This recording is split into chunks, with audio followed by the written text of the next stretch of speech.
भगवान विष्णु आप सबका सदैव कल्याण करे, इसी कामना के साथ वीडियो स्टार्ट करते हैं। हिंदू धर्म के अनुसार होलिका दहन मुख्य रूप से भक्त प्रहलाद की याद में किया जाता है। भक्त प्रहलाद राक्षस कुल में जन्मे थे, परंतु दोस्तों वे भगवान नारायण के अनन्य भक्त थे। उनके पिता हिरण्यकश्यप को उनकी ईश्वर भक्ति अच्छी नहीं लगती थी, इसलिए हिरण्यकश्यप ने प्रहलाद को अनेकों प्रकार के जघन्य कष्ट दिए। दोस्तों उनकी बुआ होलिका, जिसको ऐसा वस्त्र वरदान में मिला हुआ था जिसको पहनकर आग में बैठने से उसे आग नहीं जला सकती थी, होलिका भक्त प्रहलाद को मारने के लिए वह वस्त्र पहनकर उन्हें गोद में लेकर आग में बैठ गई। भक्त प्रहलाद की विष्णु भक्ति के फलस्वरूप होलिका जल गई और प्रहलाद का बाल भी बांका नहीं हुआ। शक्ति पर भक्ति की जीत की खुशी में यह पर्व मनाया जाने लगा।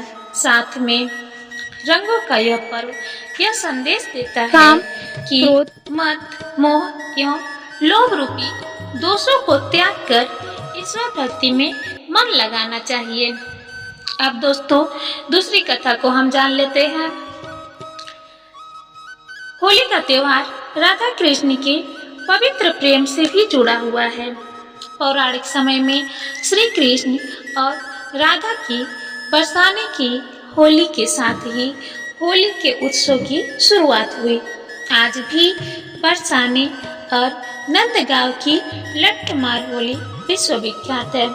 दोस्तों ये तो दो कथाएं हुई होली की, चलिए अब तीसरी कथा भी जान लेते हैं। होली से जुड़ा हुआ बहुत ही रोचक प्रसंग है दोस्तों, किंतु इससे पहले प्रार्थना है आप सबसे कि आप मेरे चैनल को सब्सक्राइब अवश्य करें। चलिए दोस्तों, शिव पुराण के अनुसार हिमालय की पुत्री पार्वती शिव से विवाह हेतु कठोर तपस्या कर रही थी और शिव भी तपस्या में लीन थे।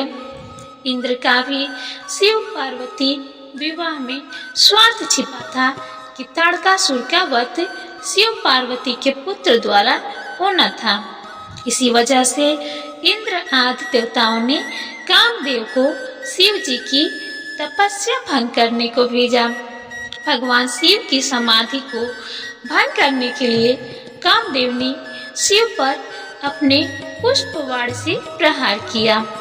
उस बाण से शिव के मन में प्रेम और काम का संचार होने के कारण उनकी समाधि भंग हो गई। इससे क्रोध होकर शिव जी ने अपना तीसरा नेत्र खोल कामदेव को भस्म कर दिया। शिव जी की तपस्या भंग होने के बाद देवताओं ने शिव जी को पार्वती से विवाह के लिए राजी कर लिया।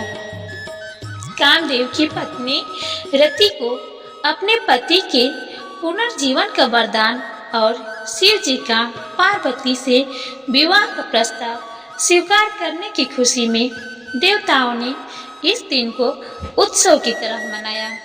यह दिन फाल्गुन पूर्णिमा का ही दिन था। इस प्रसंग के आधार पर काम की भावना को प्रतीकात्मक रूप से जलाकर सच्चे प्रेम की विजय का उत्सव मनाया जाता है। दोस्तों ये रही होली से जुड़ी हुई 3 कथाएं। उम्मीद है आप सबको बेहद पसंद आई होगी।